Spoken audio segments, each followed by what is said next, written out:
Shri M Liju, ഇപ്പോൾ തിരഞ്ഞെടുപ്പിൽ പല വിഷയങ്ങൾ ഉണ്ടായിട്ടുണ്ട്. ഇപ്പോൾ ഭരണവിരുദ്ധ വികാരം എന്നതിൽ എത്രത്തോളം നിങ്ങൾ ഊന്നിയിട്ടുണ്ട് എന്നൊരു വിഷയമുണ്ട്. നിങ്ങൾ പൂർണ്ണമായും ഈ ശബരിമല സ്വർണ്ണക്കൊള്ളയിലേക്കാണോ തിരിഞ്ഞത്? കാരണം തെരഞ്ഞെടുപ്പ് വിധിക്ക് ശേഷം, വലിയ വിജയത്തിന് ശേഷവും നേതാക്കളുടെ ആദ്യ പ്രതികരണം ശബരിമല സ്വർണ്ണക്കൊള്ള പ്രതിഫലിച്ചു എന്നുള്ളതാണ്. അത് മാത്രമാണോ പ്രതിഫലിച്ചത്? അങ്ങനെയെങ്കിൽ നല്ല ഭരണവും ഈ വിഷയം മാത്രമാണ് തിരിച്ചടി എന്നുകൂടി വിലയിരുത്തേണ്ടി വരും. ഈ പാർലമെന്റിന് പുറത്ത് പോലും ഈ പാട്ട് പിന്നീട് പാടുന്ന രൂപത്തിലേക്ക് അത് നിങ്ങൾ കൊണ്ടുപോയതിന്റെ അർത്ഥം എന്താണ്? ഒരിക്കലുമല്ല. ശബരിമല മാത്രമല്ല ഈ തെരഞ്ഞെടുപ്പിൽ പ്രതിഫലിച്ചിട്ടുള്ളത്. ശബരിമല പ്രതിഫലിച്ചിട്ടുണ്ട്, സത്യമാണ്. കാരണം കോടിക്കണക്കിന് ഭക്തർ വിശ്വസിക്കുന്ന ഒരു ആരാധനാലയത്തിന്റെ ഏറ്റവും പ്രധാനപ്പെട്ട പവിത്രമായ വസ്തുക്കൾ രണ്ട് CPM നേതാക്കന്മാർ പത്മകുമാറും വാസുവിന്റെയും മുൻകൈയെടുത്ത് മോഷ്ടിച്ചതിനെക്കുറിച്ച് ചർച്ച ഉണ്ടാവുകയും അവരെ സംരക്ഷിക്കാൻ CPM ശ്രമിക്കുകയും ചെയ്തു എന്നുള്ളത് തീർച്ചയായിട്ടും ഈ തെരഞ്ഞെടുപ്പിൽ പ്രതിഫലിച്ചിട്ടുണ്ട്. അത് കാരണം ജനങ്ങളെ സംബന്ധിച്ച് ഓരോ ദിവസവും ഇതിന്റെ ഡെവലപ്മെന്റ്സ് വാർത്തകളായി കണ്ടുകൊണ്ടിരിക്കുകയല്ലേ. അപ്പൊ അത് സ്വാഭാവികമായി തന്നെ ജനങ്ങളെ അത് സ്വാധീനിച്ചിട്ടുണ്ട്. പക്ഷെ അത് മാത്രമല്ല, ജനങ്ങളെ നേരിട്ട് ബാധിക്കുന്ന പ്രശ്നങ്ങളിൽ ഇപ്പൊ എല്ലാ തരത്തിലുള്ള സർവീസ് ചാർജുകളും, ഭൂനികുതി വർദ്ധിപ്പിക്കുന്നു, കെട്ടിട നികുതി വർദ്ധിപ്പിക്കുന്നു, വെള്ളക്കരം വർദ്ധിപ്പിക്കുന്നു, അതോടൊപ്പം തന്നെ പിൻവാതിൽ നിയമനങ്ങൾ, ചെറുപ്പക്കാർക്ക് തൊഴിലില്ലാതെ നിൽക്കുമ്പോൾ വൻതോതിൽ പിൻവാതിൽ നിയമനങ്ങൾ നടക്കുന്നു, നാട്ടിലാകമാനം വ്യാപിക്കുന്ന ലഹരി, മയക്കുമരുന്ന് വ്യാപനവുമായി ബന്ധപ്പെട്ട വാർത്തകൾ, കൊലപാതകങ്ങളുടെ വാർത്തകൾ. അപ്പോൾ ഒരു പൊതുവായ ഭരണവിരുദ്ധ വികാരം ഈ ഗവൺമെന്റിനെതിരായിട്ടുണ്ട്. അതോടൊപ്പം തന്നെ BJPയുടെ കേന്ദ്ര നേതൃത്വവുമായിട്ടും സംസ്ഥാന സർക്കാർ വെച്ച് പുലർത്തുന്ന അവിശുദ്ധ ബന്ധം, അതും ഈ തെരഞ്ഞെടുപ്പിൽ സ്വാധീനിക്കപ്പെട്ടിട്ടുണ്ട്. ജനങ്ങളെ സംബന്ധിച്ച് അതും ഒരു പ്രശ്നമായിരുന്നു. അപ്പോൾ വിവിധ പ്രശ്നങ്ങളാണ് വിവിധ തലങ്ങളിൽ ഈ ഒരു തെരഞ്ഞെടുപ്പ് ഫലത്തെ സ്വാധീനിച്ചിട്ടുള്ളത്. ഇപ്പോൾ അല്ലാതെ ശബരിമല മാത്രമല്ല. ഇപ്പൊ തന്നെ ശ്രീ രാജു അബ്രഹാം സംസാരിച്ചപ്പോൾ അദ്ദേഹം പറഞ്ഞത് കേട്ടില്ലേ? ശബരിമല മാത്രമല്ല, ശബരിമലയിലെ പല സ്ഥലങ്ങളിലും അവർ ജയിച്ചു എന്ന് പറഞ്ഞു. അപ്പൊ അത് ശബരിമല ഒരു പ്രധാന വിഷയമായിരിക്കുമ്പോൾ തന്നെ നിരവധി ഘടകങ്ങൾ ചേർന്നാണ് CPMന്റെ തോൽവി ഉറപ്പുവരുത്തിയത്. അതുകൊണ്ട് ശബരിമല മാത്രമായിട്ടാണ് ഞങ്ങൾ ഈ തെരഞ്ഞെടുപ്പിൽ സംസാരിച്ചത് എന്ന് പറയുന്നതിന് അർത്ഥമില്ല. ഒരു പ്രധാന വിഷയമായിരുന്നതാണ് സത്യം. ഇപ്പോൾ KPCCയിലെ ഒരു വർക്കിംഗ് പ്രസിഡന്റ് വിഷ്ണുനാഥ് ഒരു പാട്ട് പാടി ഇന്നത്തെ ഒരു തെരഞ്ഞെടുപ്പിൽ ഒരു ഗാനം എന്ന രീതിയിൽ അതിനെക്കുറിച്ച് പറഞ്ഞു. അത് പറഞ്ഞതുകൊണ്ട് ഇത് മാത്രമാണ് ഞങ്ങൾ പറഞ്ഞെന്ന് അർത്ഥമുണ്ടോ?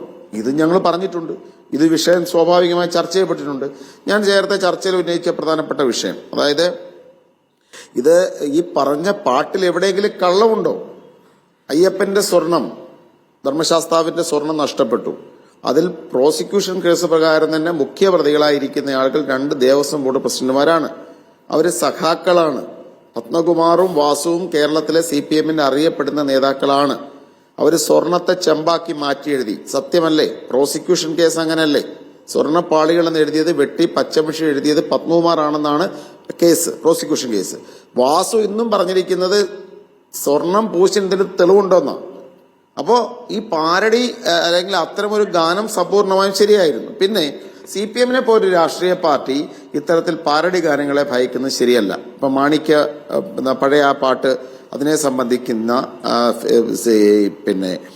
ശ്രീ പിണറായി വിജയന്റെ ഫേസ്ബുക്ക് പോസ്റ്റിനെ കുറിച്ച് സ്മൃതി പറഞ്ഞു. അവിടെ ആവിഷ്കാര സ്വാതന്ത്ര്യം ഉയർത്തിപ്പിടിക്കുന്ന ശ്രീ പിണറായി വിജയന് ഇതെങ്ങനെ ആവിഷ്കാര സ്വാതന്ത്ര്യത്തിന് വിരുദ്ധമാകും?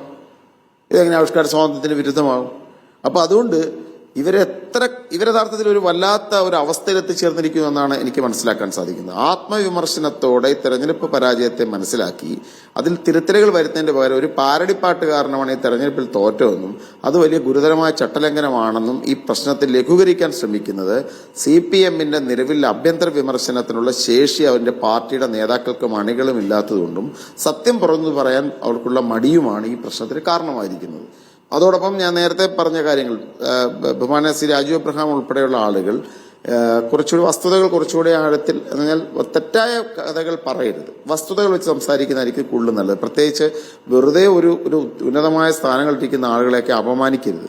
ഞാൻ നേരത്തെ പറഞ്ഞതുപോലെ ഈ ബൈജു എന്ന് പറയുന്ന ബൈജു നമ്മുടെ ആലപ്പുഴ ജില്ലക്കാരനും ഭരണിക്കാവ് സ്വദേശിയും മുൻ ദേവസ്വം ബോർഡ് തിരുവാഭരണ കമ്മീഷണറും റിട്ടയർ ചെയ്തൊരു കേസുമില്ലാതെ നാട്ടിൽ സമാധാനപരമായി ജീവിക്കുന്ന ആളാണ്. INTUC ജില്ലാ പ്രസിഡന്റാണ്.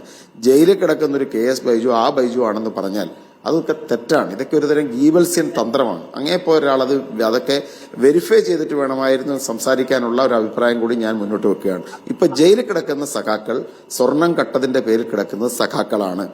അത് ഇനി ഏത് ഉദ്യോഗസ്ഥനാണെങ്കിലും അവർക്കുമെല്ലാം തലയ്ക്ക് മുകളിലുള്ള 2 ദേവസ്വം ബോർഡ് പ്രസിഡന്റുമാർ സഖാക്കളാണ്.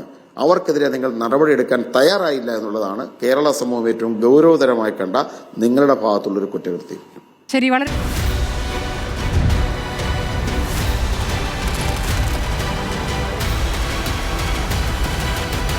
ഡിബേറ്റ് വിത്ത് സ്മൃതി പരുത്തിക്കാട്.